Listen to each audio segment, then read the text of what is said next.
자, 기아의 풀체인지 2세대 신형 셀토스에서는 무엇보다 이 하이브리드 모델의 추가가 가장 큰 변경 포인트라고 볼 수가 있겠는데요. 지금 타고 있는 하이브리드 모델의 경우 타이어 크기에 따라 다르지만 최대 19.5km/L나 되는 복합 연비를 인증받았습니다. 여기에 실내 V2에 그리고 스테이 모드 등 현대차 그룹의 최신 하이브리드 기능들도 다 포함을 시켰고요. 그리고 주행 환경 또 내비게이션 정보를 활용해 최적의 회생 제동 시스템을 자동으로 조절하는 스마트 회생 제동 3.0도 이 신형 셀토스에 적용이 되었습니다. 그리고 지금처럼 이 순정 내비게이션의 목적지를 설정하고 달리는 경우 주행 경로를 예측해 배터리 충전량을 최적으로 제어하는 하이브리드 계층형 예측 제어 시스템도 탑재가 되어져 있는데요. 단지 높은 연비로 유지비를 절감하는 차원뿐 아니라 이렇게 최신의 전동화 특화 사양도 함께 누릴 수 있다는 게 이 하이브리드 모델의 또 다른 매력이 아닐까 싶습니다. 1.6 가솔린 터보와 1.6 하이브리드 모델 간에는 약 400만 원 정도 가격 차이가 있는데, 내가 만약 주행 마일리지가 그렇게 많지 않고 사용 빈도가 적어서 연료비적인 측면에서만 생각을 한다면 굳이 하이브리드를 선택할 필요가 없겠지만, 계산기를 두들겨 봤을 때 내가 보유하는 기간 동안 주행 거리 차이로 인한 연료비 이득이 그만큼 상쇄시켜 준다면 거기에 방금 말씀드린 하이브리드 특화 기능들까지 함께해서 아무래도 이 하이브리드 버전이 선택 수요가 더 높지 않을까 생각이 되어지는데요. 차량의 시스템 총 출력은 141마력입니다. 가솔린 터보보단 다소 낮은데요. 하지만 최대 토크는 27.0으로 가솔린 1.6 터보와 동일하고요. 주행 모드는 에코, 스포츠 이렇게 두 가지만 있는데요. 이렇게 스포츠로 바꾸면 스마트 회생 제동이 자동으로 꺼지게 됩니다. 스포츠 모드에서는 이렇게 가속 페달의 반응성이 좀 더 빨라지고 스티어링이 약간 더 무거워지는데요. 하지만 엔진을 계속해서 작동시키기 때문에 실내로 유입되는 엔진음이 꽤 커집니다. 그리고 이게 사실 그다지 듣기 좋은 엔진음은 아니라서 저 같은 경우에도 예전에 아반떼 하이브리드 모델을 보유했을 때 스포츠 모드는 거의 작동을 시키지 않았어요. 지금은 이렇게 에코 모드로 바꾸니까 바로 좀 조용해지는 이런 정숙성이 느껴지죠. 물론 이렇게 가속 페달을 밟으면 순간순간 엔진음이 크게 유입되지만 지금처럼 이렇게 교통 흐름에 맞춰서 매끄럽게 달리는 게 이 하이브리드 모델에게는 가장 좋은 주행법이 아닌가 싶어요. 그리고 스포츠 모드에서도 이렇게 고속화 구간에서 달리다가 잠깐 추월을 위해서 급가속을 할 때 그렇게 치고 나가는 느낌은 덜합니다. 그래서 저라면 굳이 스포츠 모드는 거의 안 쓰지 않을까 싶습니다. 이렇게 하이브리드 모델을 잠깐 시승해봐도 신형 셀토스 하이브리드는 확실히 좀 연비 타겟으로 한 세팅이 아닌가 느껴지고요. 좀 더 경쾌한 가속감을 원하신다면 가솔린 터보를, 그리고 매끄러운 주행과 높은 연비를 원하신다면 이 하이브리드 모델이 더 낫겠죠. 그렇다고 일반적인 주행 환경 시에 가속 성능이 둔하거나 부족하진 않고요. 단지 이렇게 좀 오르막길에서 가속을 이어나갈 때는 확실히 엔진음 유입이 잦습니다. 그런데 이게 또 부족하지 않다는 정도이지 여유로운 출력은 아니고요. 자, 주행과 관련해서는 차체 강성을 강화한 K3 플랫폼이 적용이 되어져 있는데요. 전방에 다중 골격 구조 그리고 초고장력 강판의 비율을 확대 적용했습니다. 그 결과 차체 평균 강도는 약 20%가 향상이 되어졌고요. 이를 통해 충돌 안정성 또 주행 성능 강화를 이뤘습니다. 여기에 에어백도 9개로 늘리고 에이다스도 차로 유지 보조2나 고속도로 주행 보조2 같은 상급에 있던 이런 에이다스 기능들도 다 함께 가져왔어요. 그리고 스티어링 휠 그립 감지, 또 운전자 전방 주시 경고 카메라까지 있어서 기아가 이 신형 셀토스를 얼마나 중요하게 생각하는지를 알 수가 있는 것 같습니다. 그리고 신형 셀토스는 후진 가이드 램프까지 적용이 됐더라고요. 예전에 처음 제네시스에서 보고 상당히 부러웠던 기억이 있는데, 이러면 오히려 상급 모델들의 역차별이 아닌가 싶기도 해요. 또 있으면 좋은 원격 스마트 주차 보조 기능도 포함을 하고 있고요. 여기에 기본적으로 도어 유리 두께도 늘려서 기본적인 정숙성도 높였습니다. 그리고 19인치 사양 같은 경우에는 흡음 타이어가 적용이 됐고요. 이 웨더 스트립 위쪽 부분도 두께를 증대해서 정숙성을 더 높이고, 아랫부분은 반대로 두께를 축소해서 차량 문을 열고 닫을 때 편의성을 높였어요. 그리고 보통 하이브리드와 내연기관을 두고 봤을 때 하이브리드 모델이 좀 더 정수성이 높고 진동도 적을 거라 예상하는데, 실제 타시면은 엔진이 깨어나면서 이런 진동이나 소음이 오히려 가솔린 모델보다 더 높은 경우가 있거든요.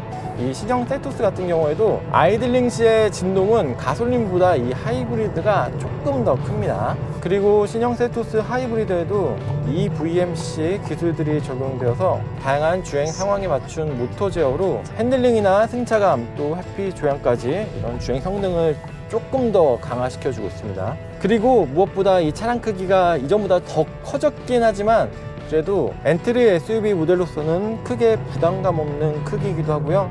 전방 시야나 후측방 시야, 후방 시야 모두 확보가 용이해서 차량 조작이 상당히 용이합니다. 특히 차체 크기 대비해서 이 사이드미러 크기가 상당히 크네요. 제가 아까 가속적인 부분에 있어서는 그냥 무난하다고 느껴졌는데요. 전반적인 제동 느낌이나 특히 이런 굽이진 도로를 돌아나가는 느낌은 상당히 좋아요. 셀토스가 SUV 디자인 비례를 따르고 있긴 하지만 또 그렇다고 껑충 높은 SUV는 아니기 때문에 거기에 하이브리드 배터리까지 아래 깔리면서 이런 코너에서의 움직임은 상당히 깔끔한 편입니다.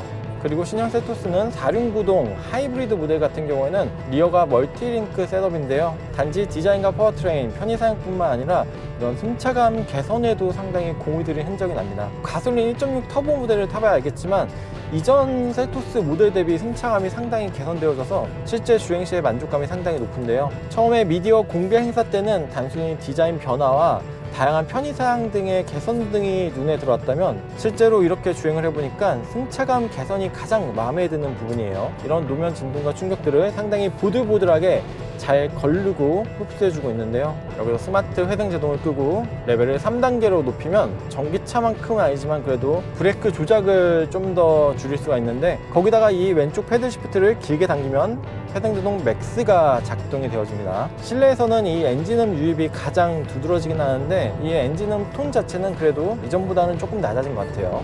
그런데 이급에서는 하부 소음이 오히려 좀 더 두드러지긴 하는데 반대로 이 아래쪽 소음은 상당히 잘 억제를 해서 이런 부분도 차급 대비 좀 더 정숙성적인 측면에서는 높은 점수를 줄 수가 있고요. 아까 고속도로를 달릴 때 풍절음도 적은 편이었고 그래서인지 엔진음이 좀 더 두드러지게 들렸던 것 같아요. 물론 실내 공간 소재가 당연히 그렇게 고급스러운 소재는 아닙니다. 그리고 지금은 시내 구간 들어와서 좀 가다서다를 반복하고 저속으로 달리는 경우에는 그렇게 빠르지 않은 속도로 달릴 때는 이런 하이브리드 모델의 주행성이 조금 더 빛을 발하는 것 같습니다. 기아의 셀토스 같은 경우에는 국내뿐 아니라 글로벌 소형 SUV 시장에서 상당히 중요한 모델이죠. 실제로 글로벌에서 스포티지에 이어서 판매 비중이 상당히 높습니다. 2019년 1세대 출시 이후 글로벌에서 누적 200만 대나 판매가 됐고요. 참고로 국내에서는 33만 대 이상이 판매가 되었습니다. 전반적인 차량의 실루엣은 정통 SUV 라인에 따라가긴 하는데요. 여기에 미래지향적인 디자인 요소가 결합하면서 강인하면서도 세련된 모습을 연출하고 있어요. 특히 이번엔 외관에 오토 플러시 도어 핸들이 적용됐는데 사람마다 호불호가 있을 수는 있겠지만 아무래도 이런 부분도 최신에 출시된 차량 느낌을 연출시켜주죠. 그리고 지금 타고 있는 차량은 일반 모델인데요. 디자인 특화 트림인 X라인 역시 같이 출시가 되었습니다. 최근에 기아는 내연기관 SUV 라인업과 또 전동화 SUV 라인업 디자인 방향성을 함께 공유하면서 이런 SUV 포트폴리오를 새롭게 정립해 나가는 과정인데요. 이 신형 셀토스 같은 경우에는 후면부가 특히 기아의 EV5와 좀 상당히 유사하죠. 차량 크기는 이전 모델 대비 전장은 40mm 그리고 휠베이스는 60mm, 전폭은 30mm가 늘었습니다. 사실 이 정도 차급에서는 1열 앞자리에 1명, 2명이 타고 다니기엔 충분하지만 2열 공간이 좀 비좁은 경우가 있잖아요. 하지만 신형 셀토스는 이전 모델 대비 뒷좌석 무릎 공간도 25mm, 헤드룸 공간도 14mm 늘리면서 정말 덩치가 큰 성인이 아닌 이상이야 패밀리 SUV로서도 물론 여유가 크게 있진 않겠지만 그래도 또 부족하지 않은 이런 공간성을 보여주고 있어요. 거기에 2열 시트는 최대 24도 기울기가 가능해서 편의성을 높여주고 있고요. 적재 공간도 기존 498리터에서 536리터로 확장이 되었습니다. 여기에 적재함 세로 길이도 80mm가 늘어나고 기아 에드기어 같은 최신 사양들도 다 함께 적용이 되고 있어요. 진짜 이렇게 달릴 때 후면부를 봤을 때는 EV5로 착각하기가 쉬울 것 같아요.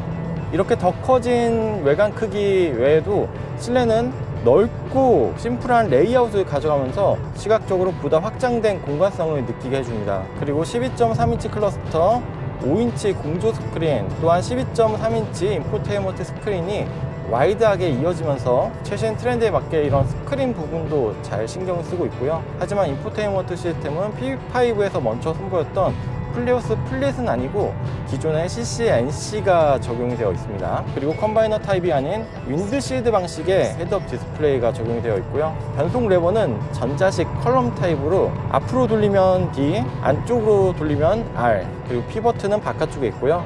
엔진 스탑 앤 스타트 버튼도 이 가운데 있습니다. 여기서 수동 모드를 조작하고 싶으면 이 뒤에서 한 번 더 길게 돌리면 이렇게 M단으로 넘어가게 되고요. 이 상태에서 패들 시프트를 통해서 하이브리드 모델에서도 이렇게 수동 모드가 조작이 되어지고요. 다시 오토로 돌릴 때는 똑같이 길게 위쪽으로 돌리면 되고요. 사운드 시스템은 하만카돈 프리미엄 사운드 시스템이 장착이 되어져 있는데요. 하만카돈이 나쁘진 않지만 또 그렇다고 아주 좋은 또 수준의 사운드 시스템이 적용되진 않는데요. 하지만 신형 셀토스는 여기에 바이브로 시트라는 새로운 요소를 추가했습니다. 1열 시트 안쪽에 진동자를 넣어서 음악에 맞춰서 시트가 진동하면서 좀 더 몰입감 높은 사운드를 느끼게 해주는데요.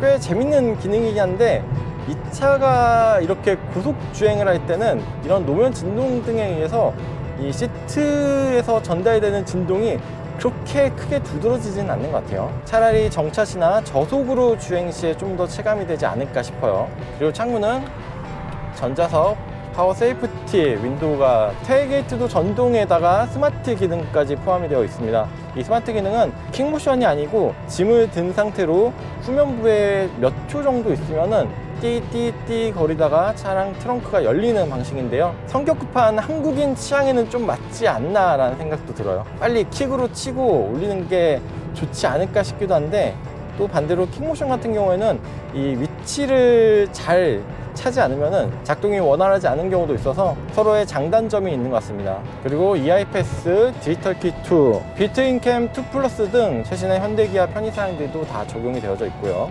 앰비언트 램프는 이런 도어부나 센터, 크래시패드 쪽에 완전히 이어지진 않고 곳곳에 분포가 되어 있는데요. 너무 화려하지 않게 또 주행 중에 시선을 그렇게 크게 분산시키지 않는 타입으로 감싸듯이 되어져 있습니다. 그리고 1열은 릴렉션 컴포트 시트라 정차 중에 좀 더 휴식을 취할 수도 있고요. 그리고 기아 신형 셀토스에도 100W의 USB-C 타입 충전 포트가 있는데요. 이게 상당히 편한 게, 저 같은 경우에는 기아 EV3 실내 V2L을 노트북 충전하면서 사용할 때 가장 많이 쓰거든요. 근데 이 100W가 있으면 꼭 실내 V2L을 안 쓰더라도 이것만으로 노트북을 쓸 수가 있어가지고 이런 부분도 상당히 좋습니다.